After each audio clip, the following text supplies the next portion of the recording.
नमस्कार good morning जय जगन्नाथ। आज अगस्ट 9 तारिख शुक्रवार। आज दिन भरी अनेक बड़ गुरुत्वपूर्ण खबर गुड़िक आसी। राज्य में आउ खोलबनी मद दुकान, अंपटे चाषी मानक मिल 2000 टंका पर्यंत बोनस। यह सहित ओडिशा सरकार हकी खेलाड़ी मानक बड़ घोषणा एवं ओडिशार किछि नुआ नियम नुआ योजना आसी। सेहीपरि केंद्र सरकार तरफ नुआ नियम लगिला। आरबीआई तरफ अनेक नुआ योजना आसी। एणिकी फोन पे रे आपण माने 5 लाख टंका पर्यंत टंका पठाई पारिबे। तेबे आसंतु आज सकाळ आसीथिबा 25 टी बड़ खबर उपरे नजर पकाई। प्रथम खबर, राज्य रे आउ नुआ मद दुकान खोलिबो नाही कहिले आईन मंत्री। राज्य रे आउ नुआ मद दुकान खोला जिबो नाही ए नै सरकार निष्पत्ति नैचंती। ए संपर्क रे राज्य आईन मंत्री पृथ्वीराज हरिचंदन बड़ घोषणा करिसंती। राज्य रे चोरा मद बिक्री किपरि बंद हेबो यह एक बड़ चैलेंज भाव में उभा होइथिबा बेले आगामी वर्ष ठारू ओडिशा रे चोरा मद चालाण बंद करबाकू योजना होइथिबा मंत्री सूचना दैचंती। आगामी वर्ष ठारू जेउ मद नीति हेबो एथिरे ओडिशा रो चोरा मद बिक्री बंद करबाकू नीति प्रणयन कराजिबो। जेउ मद नीति थिला एथिरे किछि संशोधन कराजिबो बोली मंत्री कहिसंती। परवर्ती खबर, देश रे प्रथम थर ओडिशा रे खोलिला शस्य एटीएम। राज्यवासी आसी बड़ खुशी खबर। साधारण भाव में एटीएम रु टंका बाहर बेले एणिके एटीएम रु शस्य बाहर। एही क्रम रे राजधानी भुवनेश्वर मंचेश्वर रे एक शस्य एटीएम स्थापन करा जायछि। राज्य खाद्य जोगाण और खाउटी कल्याण मंत्री कृष्णचंद्र पात्र एही एटीएम को उद्घाटन करिसंती। एही एटीएम स्थापन हेबा परे यह देश रे प्रथम घटना बोली कहा जायछि। एही शस्य एटीएम रे चोरी एवं दलाली आदि बेईमानी कार्य को रोका जाय परिबो। एणिके हिताधिकारी माने आउ डीलर पाखकू न जाई एणिके एटीएम रु चाउल नहीं पारिबे। परवर्ती खबर, महाप्रभुंक जमी जबरदखलकारी आईन मंत्री चेतावनी। महाप्रभुंक खणी 21 कोटी अर्थ लुट हेबा प्रसंग में मुह खोलिचंती आईन मंत्री पृथ्वीराज हरिचंदन। मंत्री कहिचंती जेउ माने महाप्रभुंकर संपत्ति को लुट करिचंती लंबा समय धरी सेमानक उपरे एबे कड़ा कार्यानुष्ठान ग्रहण करा जिवो। 24 वर्षर सरकार केबे भी महाप्रभुंक संपत्ति को सुरक्षा कथा चिंता करी नाहंती। 2003 रे प्रस्तुत होइथिबा यूनिफॉर्म पॉलिसी आधार रे एही कथा आगो को नेबाकू प्रक्रिया आरंभ होईची। महाप्रभुंकर रहिची प्राय 58,000 एकर भू संपत्ति। एथिरु 37,000 एकर संपत्तिर कागजपत्र अछि, बाकीर ठिकणा नाही। यथाशीघ्र ए नै व्यवस्था करा न गले महाप्रभुंकर संपत्ति जबरदखलकारी हाथ को चली जाई पारे बोली मंत्री कहिसंती। परवर्ती खबर, खणी लीजधारी को नोटिस। खणी लीजधारी को शो कज नोटिस। खोर्धार 19 खणी लीजधारी को कारण दर्शाओ नोटिस जारी करिछि श्रीमंदिर मुख्य प्रशासक। 17टी निर्माण पत्थर खणी, 2टी मांकड़ा पत्थर खणी मध्य अनुमोदित परिमाण ठारू अधिक उत्तोलन करा जायछि। 7 दिन मध्य जोरिमाना दाखल न कले कार्यानुष्ठान नियाजिबो। रॉयल्टी, आनुषंगिक देय एवं अधिक उत्तोलन पई जोरिमाना देबाक पड़िबो। नोटिस रो उत्तर पाइबा परे परवर्ती पदक्षेप नियाजिबो बोली श्रीमंदिर मुख्य प्रशासक कहिसंती। परवर्ती खबर, बजार रो उभान होई पारे आलू। आपणक हांडीशाल रे बड़ धरणर माड़ हेबाकू जाउछि, कारण व्यवसायी संघ कहिसंती बजार रो गायब हेबाकू बसिछि आलू। जेतिके आलू वर्तमान मौजूद अछि यह गोटिए दिनर आवश्यकता को पूर्ण करि परिबो। एहा परे कोन हेबो, वर्तमान आलू 50 रु 60 टंका भितर रहिछि। तबे गोदाम रे आलू सरीगला परे दर केते हेबो ए नै चिंतारे खाउटी। एबे ओडिशा को आसीछि मात्र 40 टी आलू गाड़ी। भुवनेश्वर को 5 टी आलू गाड़ी आसीछि। पश्चिम बंगरु 4 टी एवं यूपी रे आसीछि गोटिए आलू गाड़ी। पूर्वर राज्य को दैनिक 170 आलू गाड़ी आसुथिबा बेले जुलाई 21 पाखरु आउ आलू गाड़ी आसु नाही। परवर्ती खबर, राज्य रे दिने 2 दिन मध्य आलू संकट दूर हेबो। राज्य रे आलू संकट समाधान करबाकू सरकारंकर उद्यम। नाफेड माध्यम रे उत्तर प्रदेश रो आसीबो आलू खाउटी को किलो पिछा 30 टंका रे बिक्री करा जिबाकू निष्पत्ति होईची। एणिकी राज्य सरकार नाफेड माध्यम रे आलू किनिबा सहित खाउटी मानकू किलोग्राम पिछा 30 टंका रे जोगाई देबे। यह द्वारा लोकमानंकर आउ आलू संकट हेबो नाही। खाद्य जोगाण और खाउटी कल्याण मंत्री कृष्णचंद्र पात्र कहिसंती। सूचना और लोक संपर्क विभाग पक्षरु मिलिथिबा सूचना अनुसार प्रथम पर्याय रे 300 मेट्रिक टन आलू नाफेड माध्यम रे ऑर्डर करा जायछि, जहाकि आसंता सप्ताह मध्य राज्य रे उपलब्ध हेबो। ପରବର୍ତ୍ତୀ ଖବର ଓଡ଼ିଶା ସୀମାରେ ହାଇ ଆଲର୍ଟ। ବାଂଲାଦେଶରେ ହିଂସା ପରେ ବାଂଲାଦେଶ ପ୍ରଧାନମନ୍ତ୍ରୀ ଦେଶ ଛାଡ଼ି ଭାରତରେ ଆଶ୍ରୟ ନେଇଛନ୍ତି। ସେଠାରେ ଭୟଙ୍କର ସ୍ଥିତି ଲାଗି ରହିଥିବାରୁ ଭାରତକୁ ଅନୁପ୍ରବେଶର ଆଶଙ୍କା ରହିଛି। ବାଂଲା ଅନୁପ୍ରବେଶକାରୀମାନେ କେନ୍ଦ୍ରାପଡ଼ା ଉପକୂଳ ଅଞ୍ଚଳରେ ଏବେ ଅନୁପ୍ରବେଶ ଆଶଙ୍କା ରହିଛି। ତେବେ ବାଂଲାଦେଶର ହିଂସା ପରେ ସାମୁଦ୍ରିକ ଥାନାକୁ ସଜାଗ ରହିବାକୁ ନିର୍ଦ୍ଦେଶ ଦିଆଯାଇଛି। ବାଂଲାଦେଶୀଙ୍କ ପ୍ରତି ନଜର ରଖାଯାଇଥିବା କହିଛନ୍ତି ପୋଲିସ ଡିଜି। ସମୁଦ୍ର ପଥରେ ବୋଟ୍ ଯୋଗେ ଆସିବାର ସମ୍ଭାବନା ଥିବାରୁ ନଜର ରହିଛି। ପେଟ୍ରୋଲିଂ ବଢ଼ାଇବାକୁ 18ଟି ସାମୁଦ୍ରିକ ଥାନାକୁ ନିର୍ଦ୍ଦେଶ ଦିଆଯାଇଛି। ବାଲେଶ୍ୱର, ଭଦ୍ରକ, କେନ୍ଦ୍ରାପଡ଼ାକୁ ବିଶେଷ ଭାବରେ ଆଲର୍ଟ କରାଯାଇଛି। ତେବେ ସମୁଦ୍ରରେ 5 ନକଟିକି ମାଇଲ ପର୍ଯ୍ୟନ୍ତ ପେଟ୍ରୋଲିଂ କରିବାକୁ ନିର୍ଦ୍ଦେଶ ଜାରି ହୋଇଛି। ପରବର୍ତ୍ତୀ ଖବର ହକି ଖେଳାଳିଙ୍କ ଉପରେ ଟଙ୍କା ବର୍ଷା। ଭାରତୀୟ ହକି ଖେଳାଳିମାନଙ୍କ ପାଇଁ ପୁରସ୍କାର ଘୋଷଣା କରିଛନ୍ତି ଓଡ଼ିଶା ମୁଖ୍ୟମନ୍ତ୍ରୀ ମୋହନ ମାଝୀ। ପ୍ରତ୍ୟେକ ଖେଳାଳିଙ୍କୁ 15 ଲକ୍ଷ ଏବଂ ଷ୍ଟାଫ୍ ସପୋର୍ଟରମାନଙ୍କୁ 10 ଲକ୍ଷ ଟଙ୍କା ମିଳିବ। ଓଡ଼ିଆ ଖେଳାଳି ଅମିତ ରୋହିଦାସଙ୍କୁ ସ୍ୱତନ୍ତ୍ର ଭାବରେ 4 କୋଟି ଟଙ୍କା ଦିଆଯିବ। ଏହା ସହିତ ହକି ଖେଳାଳିଙ୍କୁ ଶୁଭେଚ୍ଛା ଜଣାଇବା ସହିତ ଓଡ଼ିଶା ଆସିବାକୁ ମଧ୍ୟ ନିମନ୍ତ୍ରଣ କରିଛନ୍ତି। ଗତକାଲି ଭାରତୀୟ ହକି ଟିମ୍ ଅଲିମ୍ପିକରେ ବ୍ରୋଞ୍ଜ ପଦକ ଜିତିଛି। ସ୍ପେନକୁ 2-1 ଗୋଲରେ ହରାଇ ଭାରତ ଏହି ସଫଳତା ହାସଲ କରିଛି। ଟୋକିଓ ପରେ ପ୍ୟାରିସ୍ ଅଲିମ୍ପିକରେ ମଧ୍ୟ ଭାରତ ବ୍ରୋଞ୍ଜ ପଦକ ଜିତିଛି। ଲଗାତାର 2ଟି ଅଲିମ୍ପିକରେ ଭାରତୀୟ ହକି ବ୍ରୋଞ୍ଜ ପଦକ ଜିତିବାର ସଫଳତା ହାସଲ କରିଛି। ପରବର୍ତ୍ତୀ ଖବର ଆଜିଠାରୁ ରାଜ୍ୟରେ ବର୍ଷା କମିବ। ରାଜ୍ୟରେ ବର୍ତ୍ତମାନ ପଶ୍ଚିମ ଝାଡ଼ଖଣ୍ଡ ଏବଂ ଏହାର ପାର୍ଶ୍ୱବର୍ତ୍ତୀ ଅଞ୍ଚଳରେ ଏକ ଘୂର୍ଣ୍ଣିବଳୟ ସକ୍ରିୟ ରହିଛି। ଏହା ସହିତ ମୌସୁମୀ ସକ୍ରିୟ ରହିଥିବାରୁ ଆହୁରି 48 ଘଣ୍ଟା ରାଜ୍ୟରେ ବର୍ଷା ସମ୍ଭାବନା ରହିଛି। ଆଞ୍ଚଳିକ ପାଣିପାଗ ବିଭାଗ କହିଛି କି ଆଜିଠାରୁ ବର୍ଷା ପରିମାଣ କମିବ।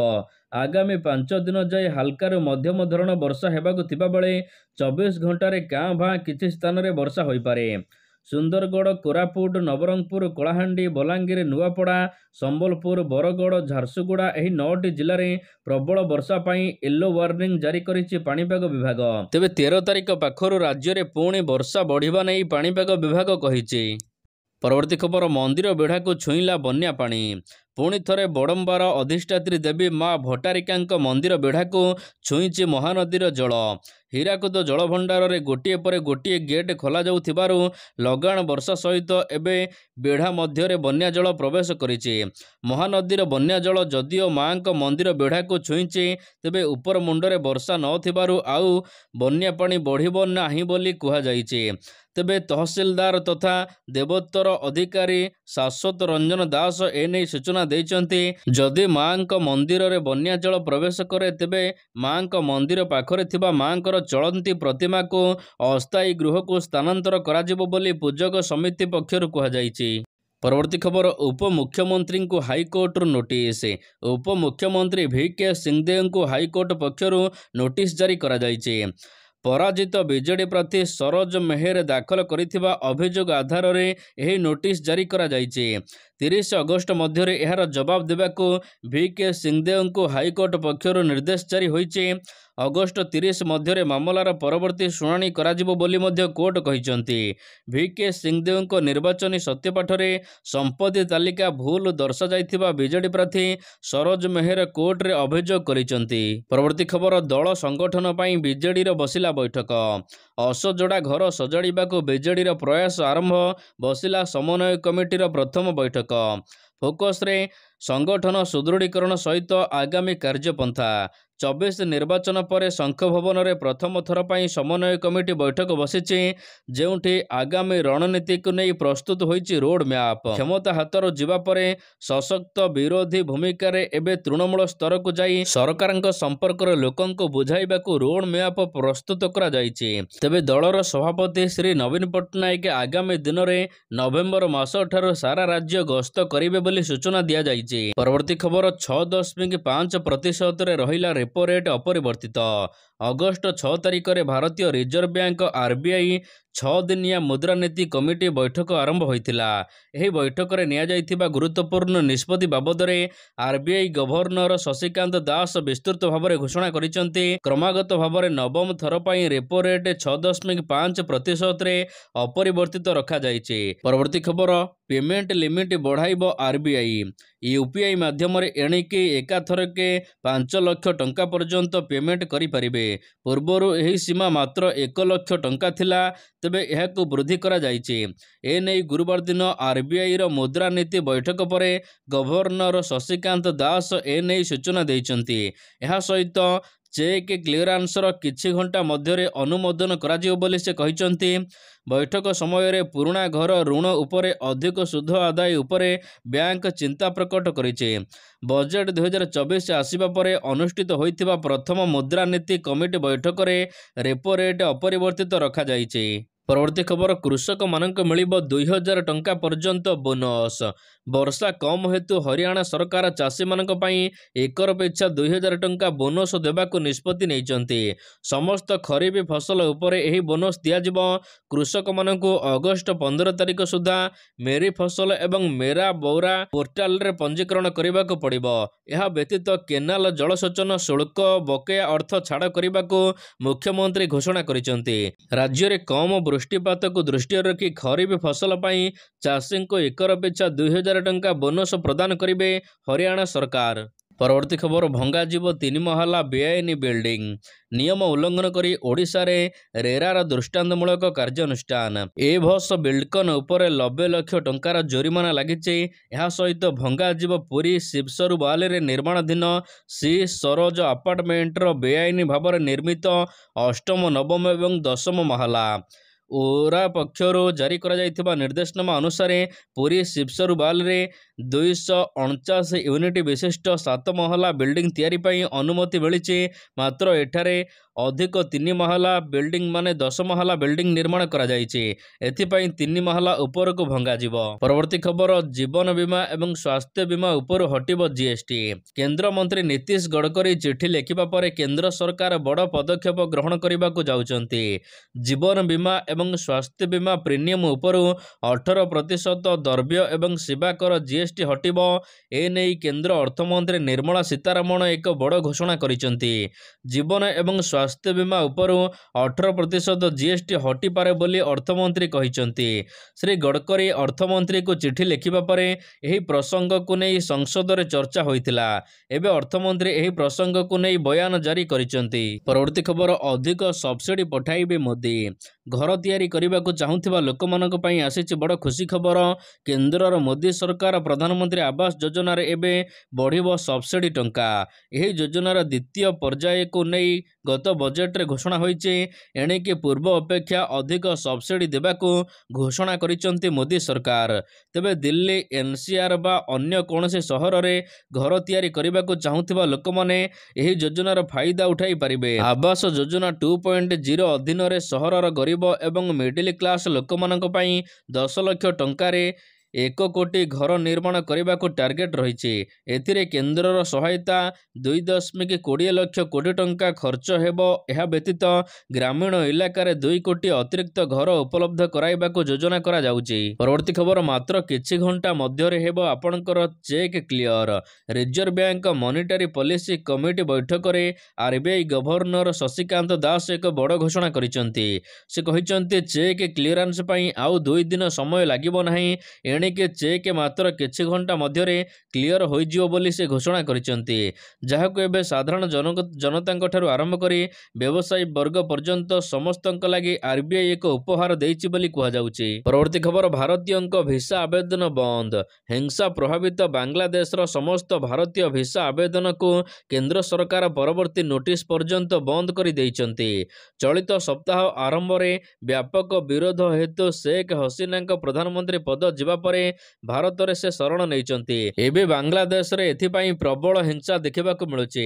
तेबे भारतीय भिसा केंद्र निज वेबसाइट रे आवेदनकारी को सूचना दिया जायछि कि परवर्ती निर्देशनामा पर्यंत भारतीयंकर भिसा आवेदन को बंद रखा जायछि। परवर्ती खबर, बीसीसीआई रो कड़ा चेतावनी। एणिके समस्त सीनियर खेलाड़ी माने खेलिबे दिलीप ट्रॉफी। पराजय परे पसिला चेता। ଆଉ ଚଳିବନି ମନମାନି। ଏବେ ସବୁ ଖେଳାଳିମାନେ ଖେଳିବେ ରଞ୍ଜିତ ମ୍ୟାଚ୍।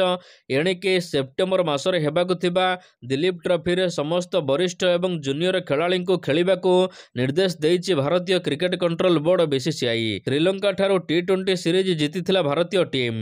ଏହାପରେ ଦିନିକିଆ ସିରିଜରେ ପରାଜୟ ସାମ୍ନା କରିଛି। ସମସ୍ତ ସିନିୟର ଖେଳାଳିମାନଙ୍କୁ ଆଗାମୀ ଦିଲ୍ଲୀପ ଟ୍ରଫି ଖେଳିବାକୁ ନିର୍ଦ୍ଦେଶ ଜାରି ହୋଇଛି। କୌଣସି ବି ପରିସ୍ଥିତିରେ କୌଣସି ଖେଳାଳି ଦିଲ୍ଲୀପ ଟ୍ରଫି ମ୍ୟାଚ୍ ମିସ୍ କରିବେ ନାହିଁ।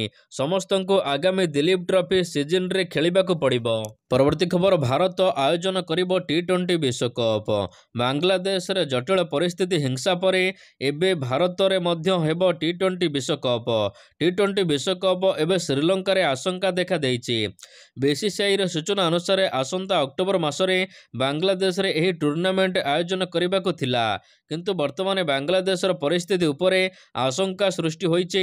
ତେଣୁ ଅକ୍ଟୋବର ମାସରେ ବାଂଲାଦେଶ ବଦଳରେ ଭାରତ ଏହାକୁ ଆୟୋଜନ କରିବ। ନିକଟରେ ପୁରୁଷ ବିଶ୍ୱକପ୍ ମଧ୍ୟ ଆୟୋଜନ କରିଥିଲା ଭାରତ। ଏବେ ମହିଳା T20 ବିଶ୍ୱକପ୍ ଆୟୋଜନ କରିବାକୁ ମଧ୍ୟ ଭାରତ ସୁଯୋଗ ପାଇବ।